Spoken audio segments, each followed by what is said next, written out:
héroe en la lucha contra el nazismo o un auténtico racista. Para unos, Winston Churchill simboliza los más elevados valores democráticos. Para otros, la exclusión y la imposición. ¿Quién fue realmente? Winston Churchill, héroe o villano. Winston Churchill es un ícono de la democracia casi intocable no solo en Reino Unido, donde gobernó durante 10 años en total, sino en prácticamente todos los países occidentales.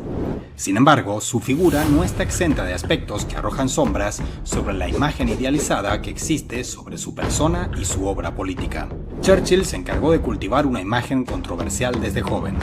Conocido por su temeridad, rudeza y egocentrismo cuando ocupó el cargo de ministro del Interior, fue uno de los pocos políticos británicos que prestó atención al ascenso de Hitler y alertó del peligro que tenía la Alemania nazi.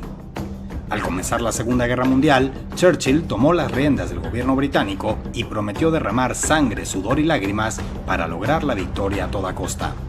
Su brillante retórica elevó la moral de las tropas y de sus compatriotas, hizo posible el desarrollo de operaciones heroicas y contagió su fe inquebrantable en la victoria, una actitud por la cual los soviéticos lo llamaron el Bulldog británico. Finalizada la contienda, Churchill se convirtió en un ícono occidental tras definir a la Unión Soviética y el comunismo como las mayores amenazas a la democracia y el cristianismo. La Guerra Fría terminó de afianzar su fama como héroe inmaculado en Occidente e hizo olvidar por mucho tiempo sus mayores defectos.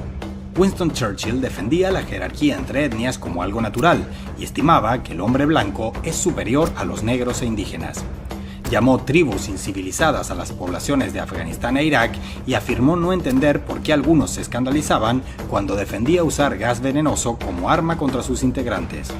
Definió a los palestinos como hordas bárbaras que apenas comen excrementos de camello.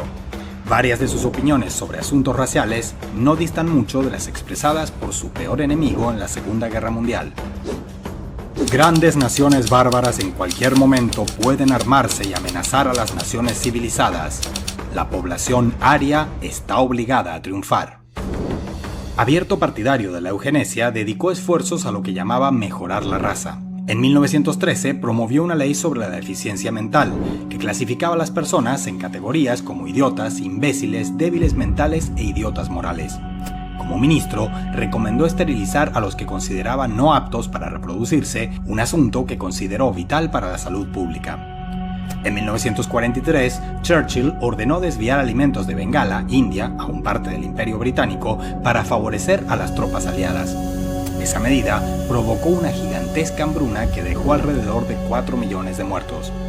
Su respuesta a las críticas fue que, con hambruna o no, de todas formas los indios se reproducirán como conejos. Defensor convencido del Imperio Británico, creía que las naciones y pueblos de África y Asia que estaban bajo su mandato eran unos privilegiados, por lo que nunca entendió sus protestas y siempre se opuso a cualquier intento independentista. Calificó a los habitantes de la India como un pueblo de bestias con una religión de bestias y afirmó que Gandhi solo era un faquir sedicioso cuya muerte supondría el final de un hombre malvado y un enemigo.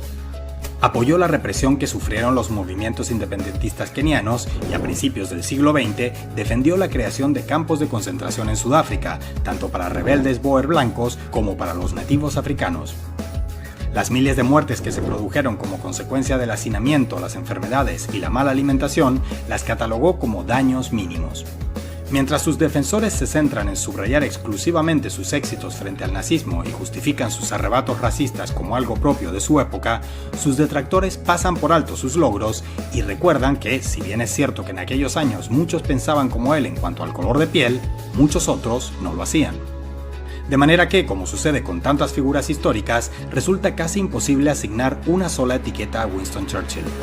Tal vez la única manera aceptable, aunque seguramente impopular, de responder a la pregunta sobre si este personaje tan complejo fue un ardiente defensor de la democracia o un furibundo colonialista lleno de prejuicios raciales, sea contestar que fue ambas cosas.